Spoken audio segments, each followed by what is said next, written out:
Ah, no. There, okay.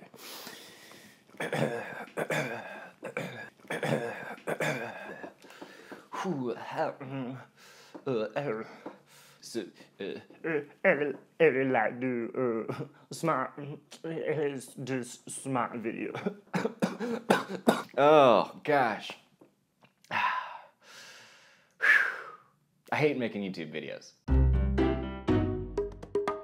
This lotion on my face sometimes it makes me look washed out.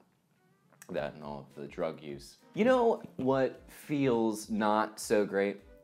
Making YouTube videos by myself. You know what feels even better? Doing it with my friends. Do you wanna know why? I think I have funny friends. This is so crazy, I've been thinking about starting a company.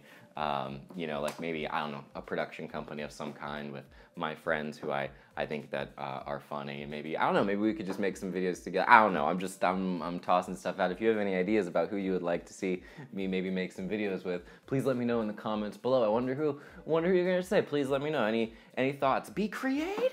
Who would you think? Is this something I've been maybe working on for a very long time and I'm just now speaking about it, and maybe maybe in the next couple of weeks something will be announced, and maybe you'll be excited and you'll be like, ah, you know, and maybe I'm a little bit worried because of the current climate of everything and just how crazy it is to be somebody who's like, oh, I'm starting a company and going into all that. Maybe I'm a little nervous. I'm a little nervous. I'm a little nervous, to be totally honest. Guys, I'm lacking in a lot of things. Let's see, everything I learned in college, a tangible metric for my success, a regard for the opinions of others, and the inability to differentiate between wearing my heart on my sleeve and wearing my flaws on my sleeve. What is that? What is it? Oh, is it narcissism? Oh, no idea. I'm so sorry. That humor was immature. You know, guys, I've spent a lot of time talking about my flaws in the past, and the reason for that, I think, is because when something is so rare, you just have to talk. The reason I do this is because I think it's good, and also I don't care, and also...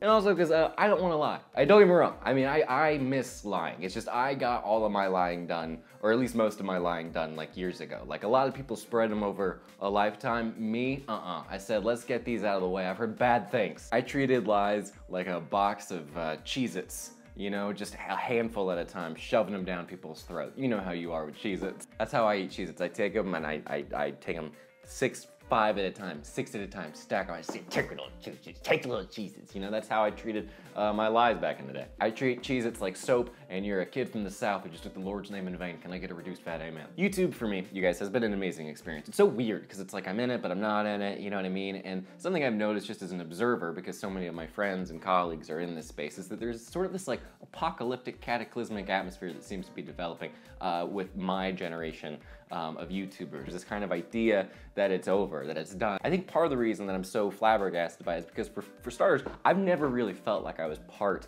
of the YouTube community, you know what I mean? Like, and that's a very weird feeling. I know many of my friends feel this way. There's this kind of like, I don't know, it's like this outsider perspective that a lot of us tend to have, which is fine, and it makes sense for many reasons, because for starters, when I first started, it was sort of this like echo chamber of negative feedback, where everybody was just like, you're the worst and you hope you die, which is totally fine, and that's totally fair. And if you go back and watch me on camera, I feel the same way, so I can't blame those critics. But then later, what happened at SourceFed was it just kind of became this echo chamber of positive feedback, and I knew that if it became an echo chamber of positive feedback, I was not going to grow as a performer. I basically, when I saw that it was a positive echo chamber, I was like, I'm gonna go pursue stand-up. And also, I was skeptical that the ecosystem of YouTube would survive.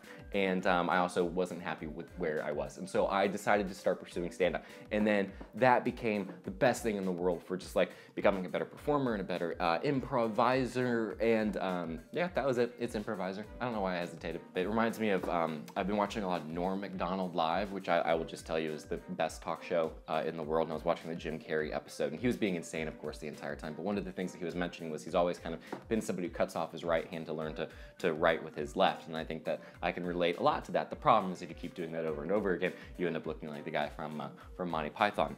Look! It's just a flesh wound.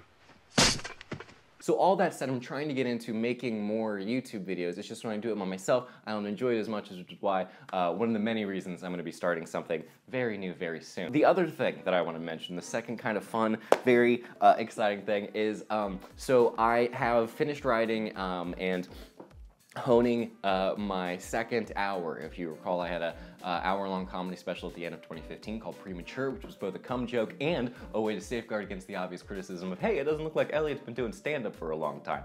That's very accurate. In fact, it's believed that I hold the record of any stand-up comedian in history for the shortest amount of time between starting stand-up and actually having a stand-up special. There's a number of factors that played into that, but that's one of the reasons that I come off so green in it, and one of the reasons that I named it Premature. And there's actually still some jokes that hold up in that special, which is crazy. Not many. Oh my goodness, don't get me wrong. There's some that I'm just like, I can't believe that people let me say some of those jokes, but some of them I still love and still say. So check it out if you want. It's on full screen and Vimeo on demand. But the second hour, the title, the official title, drum roll if you want to, I don't know if you want to hear this or not, but the official title is Holy Shit.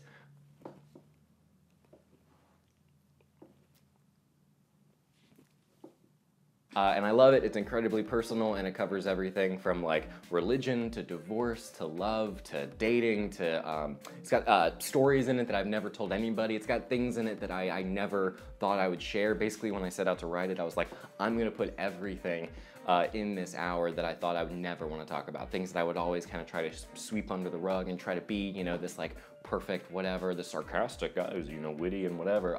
This is like a foray into rock bottom. It is a journey into just how shitty things can get when you pretend to be something for everybody. And it's about peeling back the bullshit that we surround ourselves with, and also finding like meaning and finding joy and value in like the really rock bottom parts of life. So there's just so many pathetic things in it, and I'm very excited about it, and I do think it's the best thing that I've ever done. And so I will be performing it on November 1st and 2nd at Open Space Cafe and Theater in Los Angeles. This is a showcase. It will probably be being filmed, but not like professionally, so it's going to be to attract buyers because I'm looking for a distributor. So if you would like to come, if you would like to see the new hour, some of you already have, and thank you for doing it.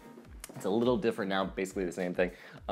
Please just email me at business@elliottmorgan.com, 2 L's, 2 T's, and I can probably make sure that you get in, and then, you know, I'm just gonna also start advertising regularly, but it's gonna have a lot of like people who wear, you know, ties and stuff that's good. Yeah, so that's going to be happening, and I'm hoping to find a distributor and find a platform and all that fun stuff, while also doing a stand-up show tomorrow, Saturday, which will be being filmed, same place, Open Space. I'm doing it as part of Mike's show, and that'll be being filmed to submit to Netflix. Not a lot of jokes here, just a bunch of like, hey, here's, you know what I mean? So, no, this isn't good. This isn't what I was trying to do. Okay, let's go back. Oh no, go back. Oh no. So yeah, new company, also new stand-up hour, and you can see that November 1st and 2nd. Here's a fun fact. Okay, so I'll just go ahead and, the cool thing about Premature, which is right, oh, you like that? Yeah, see, always performing directly under the shadow of my past. One of the cool things about Premature being on something like full screen and Vimeo on demand is it's cool, but it puts it behind, there's a bit of a wall, there's a paywall, and so the goal with this is to get it to as many people as possible for as little money as possible.